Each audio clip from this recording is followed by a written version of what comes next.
আর আমার তো পা নাই। আমিও বুঝি যে যেই মানুষটার পা নাই তার কি কষ্ট। আমি জীবনে যাই করি ভিক্ষার কাজটা আমার পছন্দ না। আমার কথা হলো কর্মের মাধ্যমে আমি চলবো। কি করেন আপনি এই গাড়িতে? ভাইয়া আমি আমার এই গাড়ির বাদাম বাইজা প্যাকেট কইরা এগুলা পাইকারি সেল দেয় আর কি। আর এমনি গুইরা 10 টাকা প্যাকেটে বিক্রি করি। আপনি এই জীবনটা আপনার দিকে কি কেউ খেয়াল করে না? আর আমি আমার এই বাদাম বিক্রি করার পাশাপাশি light, fan, box, mobile, TV, fridge এগুলো নষ্ট হলে সার্ভিসিং করতে পারি। এখন আমার কাছে অর্থ নাই বিধায় আমি এইগুলো করতে পারতেছি না।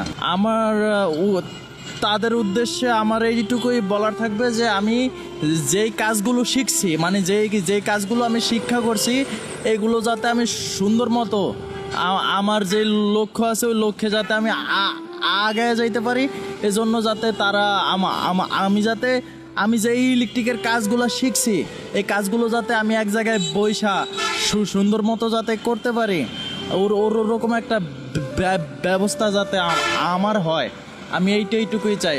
কারণ আমি জীবনে যাই করি ভিক্ষার কাজটা আমার পছন্দ না। আমার কথা হলো কর্মের মাধ্যমে আমি চলবো। আপনার উপরে নির্ভর করে কে? আমার নির্ভর এখন আমি নিজেই। আমার আব্বু ছিল, আব্বু মারা গেছে, আর আম্মুকে আমরা অন্য জায়গায় বিয়ে দিয়ে দিছি। এখন আমি বর্তমানে একাই থাকি, একাই গোসল করি, একাই খাই, একাই ঘুমাই। আমার লাইফে সাপোর্ট বলতে না, এখন আমার কাছে ওরকম কেউ নাই, কিন্তু আম্মুর সাথে মাঝে মধ্যে ফোন দিয়া কথা বলি।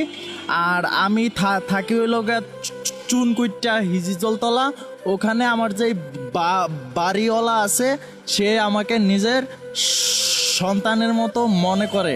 মানে আমার বাবা মা বলতে আমি ওনাকেই জানি আর কি। প্রবাসীদের উদ্দেশ্যে আমি এইটুকু বলতে চাই যে তারা কষ্ট করে বুঝে যে কষ্ট কি জিনিস। আর আমার তো পা নাই। আমিও বুঝি যে যেই মানুষটার পা নাই তার কি কষ্ট। তাদের কাছে একটাই রিকোয়েস্ট করব যে আমি লাইট, ফ্যান, বক্স, মোবাইল এইগুলার যে কাজ করি এইগুলা যাতে আমি সুন্দরভাবে করতে পারি, আমার যাতে সেরকম একটা ব্যবস্থা করে দেয়।